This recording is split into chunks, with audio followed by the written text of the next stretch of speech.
get better. Things are gonna get better. Things are gonna get better. Things are gonna get better. Things are gonna get better. I want to ask you about a few things, just about your personal and also the home. What's the hope and the mission? What's like the best case scenario and everything in between to get there? Yeah, I mean, best case scenario. Best case scenario would be our kids come to us, they feel safe, they feel secure, they feel love, and they find a family here. Through that, that they find God, they build a personal relationship with Jesus, and that they carry that with them throughout their lives, that they graduate college and they leave with a career. I mean, that would be the perfect ideal situation. That's not always going to happen. And we know that. So our goal above everything else when they are here is to show them the love of Jesus by giving them a safe, loving family. That's, I would say, our biggest goal. Our second biggest goal is to provide for all of their physical needs, that they never go without food, they're never without clothes, to, anything from doctor's appointments to if they need glasses, to bring them to the dentist the first time, making sure that they are physically healthy. So spiritual health, and then physical health and education.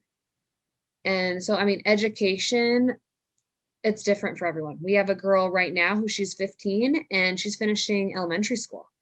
And so we are pushing her to finish elementary school. We had someone who came to us last year and he was 18 and had never finished middle school.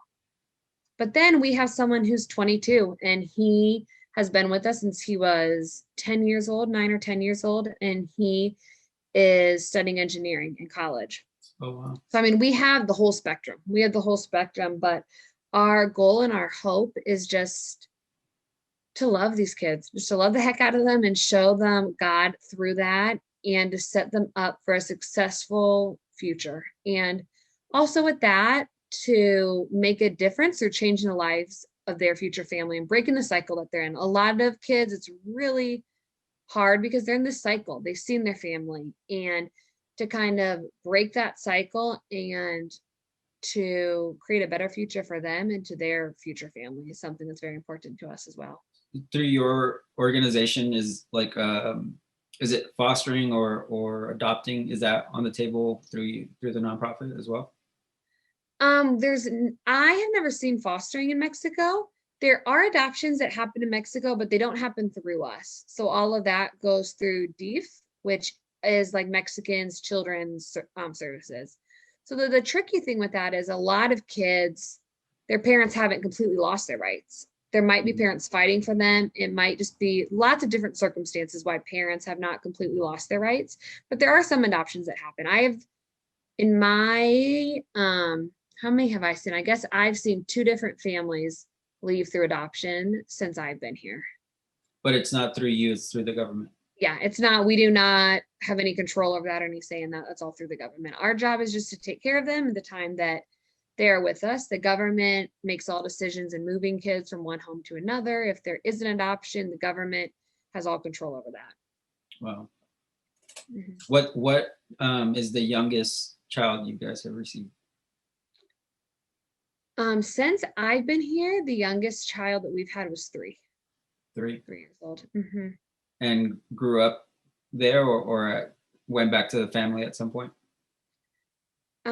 So that actually when I first moved here, I was taking care of our youngest girls.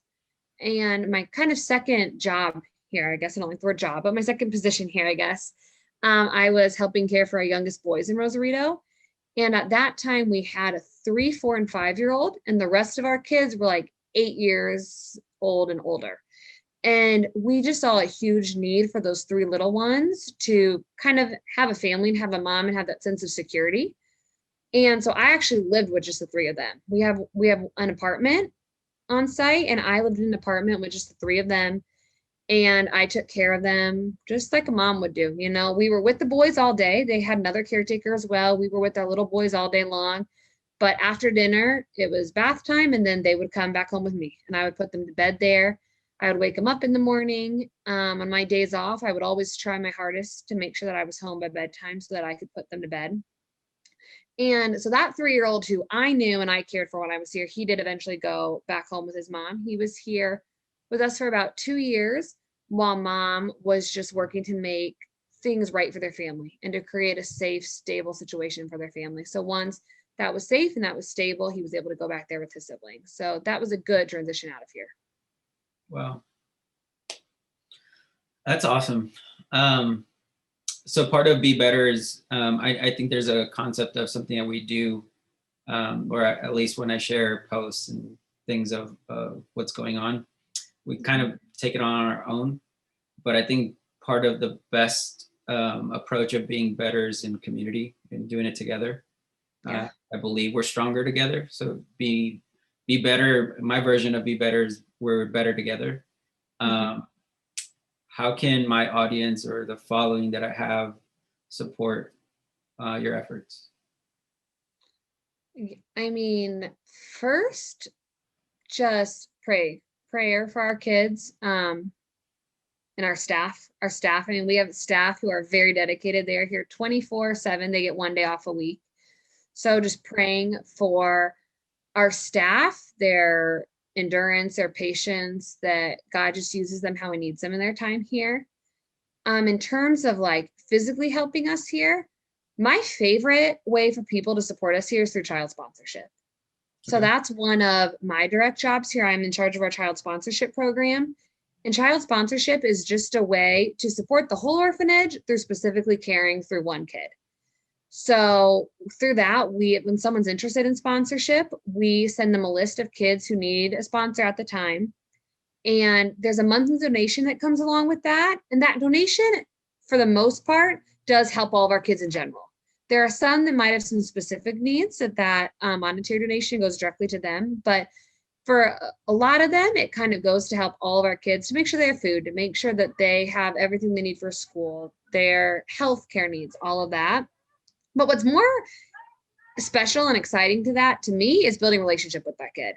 So we encourage those sponsors, if they're local and they can, to come visit and actually meet the kid. And that it's an opportunity to support someone, but actually to meet them and come play cards with them. Come, instead of sending the birthday present in the mail, to come deliver it to them. If they're not able to do that, I always send a birthday wish list before their birthdays so that the sponsor can be a part of that special day. If there's any like special needs they have, like we have one child right now who needs braces. So I emailed their sponsors and explained why, and just asked them if any of them were able to help us with the special need. Christmas is a big time when sponsors help us with those gifts. So I think sponsoring is a really, really cool way to support us, because you get to build this relationship with them. And our kids love it when they get cards from their sponsors. There are so many of them that they have their pictures of their sponsors like taped by their bed. And those are their sponsors. And they know that this family in Ohio, this family in California, this family in Illinois, wherever it is, cares about me. And they send me letters and they want to know who I am. So that's my personal favorite way for people to support us and to build that relationship with our kids. But beyond that, we have just kind of a handful of different ways. We always have an Amazon wish list. And that I keep up to date with just our biggest needs. I found that a lot of people want to help, but they don't know how to. Mhm. So they're saying, hey, I have $5, I have $20, I have $500, whatever it is that I want to help you, but I want to buy something. And what do you need? And so we created that list just as kind of a way to keep people updated with what it is that we need right now and how people can practically help us with that in a practical way. And beyond that, I mean, visiting, we love having groups come down and visit, coming down and just playing with the kids for a day, coming down and cooking for them, coming down and saying, hey, we want to come down and bring all the kids to the beach. We'll make sandwiches, or we want to bring all the kids to the movies, and just things like that that make our kids feel loved, make them feel special, and just kind of break up their routine in that way. So those are 3 big ways that people can support us. Yeah. My wife and I, it was really, it was hard for us to pick a child. We wanted to help. but it was hard to pick because when we saw the list, we're like, but this one needs help, and then this one needs help. And so it was hard for us to pick one. And so we decided to, I see it not necessarily as a sponsor, but an investment into you guys and the children. Because to me, the investment's in a relationship. Whatever I put in is what's going to come out. And I see that in relationships like my wife and friends and family. Whatever I put in is what I'm going to get back. Yeah. So I don't look at it like a monetary sponsorship. Even I remember it would have been about 2 years ago, maybe 2019, I think, where I asked my niece, who's my goddaughter, she had mentioned about we just talking, and I mentioned we went to visit you all, and Christmas came around. She said, "I don't want anything for Christmas. Whatever you're gonna send me, send down there." Yeah. And I thought that was amazing, and so I remember that. Yeah. Yeah, we sent on behalf. Her name's Gigi, on behalf of Gigi, and I just thought how awesome that another child sees the investment into pouring into another life. So I thought that was really cool. So there is many ways. I think Amazon wishlist is for us people that can't go down and visit and would love to pass that in person. Is a great way because everything's done on Amazon these days.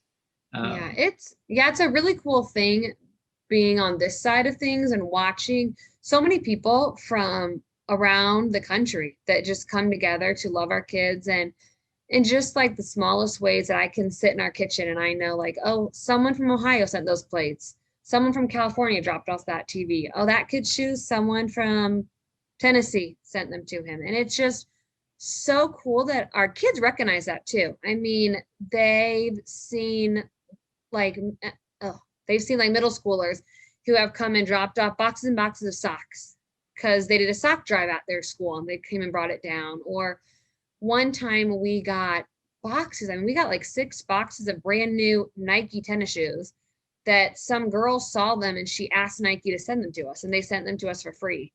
Wow. And there's just so many cool ways to support us, and our kids recognize that and they see it. And especially the older kids, it's very cool to watch other people support them and to hear their questions. A lot of times it's like, why do they do this?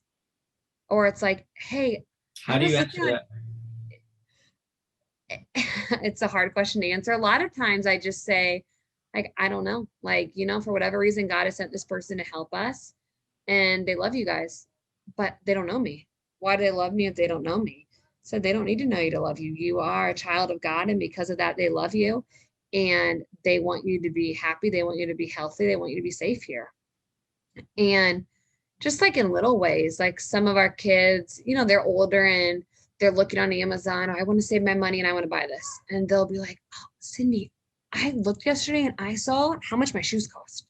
Someone sent me a pair of shoes that I couldn't believe how much they were. Why did they send that to me? And then just kind of having those conversations with them about the sacrifices that other people are making for them and how it doesn't make our kids uncomfortable. A lot of people ask, like, does that make them feel weird? Does that make them feel uncomfortable? It makes them feel really, really grateful and really thankful. And a lot of times it surprises me how the kids show me just like how surprised they are about that. And it's really cool to watch our kids be thankful for those things. They're kids, they're teenagers. They're not always perfect. They're not perfect. They're not always thankful. They're not always grateful, but overall, it's really cool to watch those moments when they are and to see kind of like the light bulb turn on and be like, whoa, like you say that God cares about me, but he does. Because if he's sending these people to do this for me, like I am important to him because I'm important to them. And so it's cool to watch kind of God show himself through that. Yeah. Well, I think it's great what they get to experience, but I want to give you some kudos. Like your story is so impressive to me that you were willing to go. Like the Bible talks about making go and make disciples, not stay and make disciples, and you were willing to just go and love people and strangers at it. So I think it's really impressive what you're willing to do. And I'm sure you probably don't lose perspective, but coming from someone who we're acquaintances, we've known each other through your organization, but I think to give you, or my hope is to give you some perspective that there's a lot of people that look up to what you did, and you're setting quite a you're kind of like the front runner for the generation that you're in, and seeing that there's different ways. There's different ways to express hope. There's different ways to express love. And for you, is miles and miles away from your home to a culture that's not yours, and you kind of just jumped in head first and went all in for it. And I think that's really, really, really impressive. Thank you. You don't like the spotlight, huh? Well, I don't know. I don't see it being about me. I see it being about the kids. And it was so scary for me to say yes and coming down here. But all the fears I had about leaving things behind and what I was leaving since being here, even in just that first year here, it was like God gave me peace about every single fear I had about coming here. And that was my sign where it was like, you did it. You were scared. You said yes, and you trusted God. And He is saying, you listened to me. And now I'm giving you this peace as my answer that, like, you did what you were supposed to do. Not that I'm perfect here, because I fail in this job and what I'm doing constantly. And there's so much room for growth, and days where I feel like I've accomplished nothing down here, especially now living with teenagers all day, because I'm living with their teenagers now. And being with teenagers all day can be exhausting and it can be tiring. And some days you just feel like you've accomplished nothing, maybe done more harm than good that day. But God just keeps showing Himself to me and keeps saying, like, you listen to me, and you are where I want you to be. Yeah. You sound like a mom. Oh. I was gonna say something. What was I gonna say? It just crossed my mind. I said that and I lost track of what I was gonna say. Do you see like what's next for these kids? How can we support? I know there's the monetary. I know, for example, I help out at my church, and some of our students sent letters to your students. Yeah. And I think it's really cool how it was like reciprocated. You mentioned how much the kids enjoyed it, and my kids mentioned to me how much they enjoyed getting to hear back from kids from a different country, kids that are in some way like less fortunate, but still expressing love through the letters. And that was really an eye opener and good for their perspective being out here in Los Angeles. Good. The common thing I keep hearing with all the interviews that I keep having and the people I get to meet through what I'm doing, the one thing my goal is to put the spotlight on what they're doing. And what's funny is that they keep moving the spotlight away from them, and it's always about the people that they're helping. And I think that's so heroic, so brave, so courageous, because it's not about them. It's about what their efforts and who they're trying to help. And I see that in you as well. Anything you want to mention to us before we log off? Just, I'm grateful to be here. Even like before making this call today, I was like, I don't know what I'm going to say. I don't think I have anything special. I don't think I have anything special to share. There's anything special about me, but there's definitely something special about this place where I am. And I'm going to get the year wrong, but this ministry where I'm working, this orphanage, has been an orphanage for over 50 years. And so being able to work with the people who have been doing this work for so long before me, our director is who founded this orphanage. So she has been here since the beginning. And just being able to watch these faithful servants of the Lord just serve these kids year after year, and all I've learned from them is just so cool. And to be able to live alongside these kids, it's fun. I mean, it's just fun work I do here. God shows Himself to me every day in the strangest ways sometimes. But I'm just thankful to be able to share my story and to share the story of this place where God has sent me, and thankful for you guys who care, for you who care about me and about our kids and about our ministry. And it's cool just to be able to share this story with people who want to help us. Yeah. The part that you mentioned about helping, so I haven't made this public yet, but these hoodies, people have asked me about purchasing some, just I think in supporting me, just friends and family. And what I started doing was I'll give them my cost, whatever it costs me to make it. And if Mhm. you want to add anything, whatever you want to add, this is where it's going. And I mentioned the organization to them, and it's your organization. So we're sending whatever people want to send extra. It's just really cool. Like one person, my cost on these are basically with shipping is about $40. Okay. And someone spent $140 for one hoodie so that they can send you Wow. guys $100. And I That's thought that's awesome. just impressive because you can see their heart. Something right now that you mentioned about you're just a regular person. You don't know what you're going to say, what's special about you.